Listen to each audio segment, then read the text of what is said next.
If the image is important enough to show to a visitor, make it visible. Don't hide it behind text. Agency webinars. Tell us more about how your staff are trained for accessibility.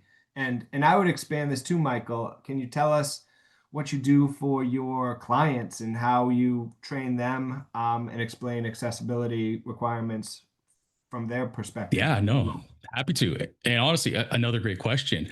Accessibility is so much more than just building the website. It goes to the root of even brand guidelines. My business partner, Polly, will run the design and strategy side of our company. But a big part of that is working with wineries in the beginning. You think about brand guidelines as what are your fonts, your colors, your logos. And before we even touch digital, we'll start sense checking that.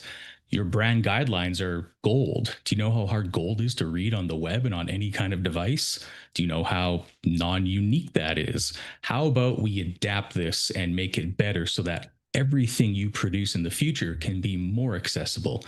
Because truly, we work in an industry where it's not just websites. We've got wineries and tasting rooms. We've got print collateral, signage, menus. We have all these contact points and touch points for our customers and our customers' customers, where you need to think about what accessibility is, readability of fonts, contrast of colors.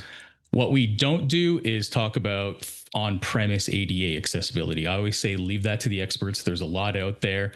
I know the guidelines, but I'm not going to go in there and ask you about your counter heights or the angle of your ramps. But it is good that they at least know that.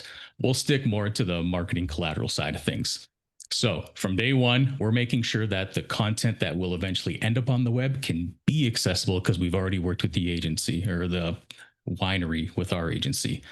Training staff, it's bit by bit, like I mentioned.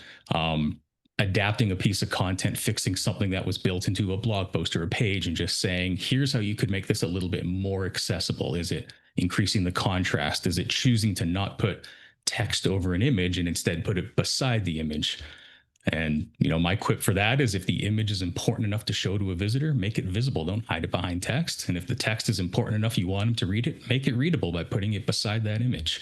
So there's just a lot of fundamental processes you think of as someone who works at an agency when you're building these types of things where you say, oh, I understand that. I can now see that in application. And I've got all these tools that tell me it's even better.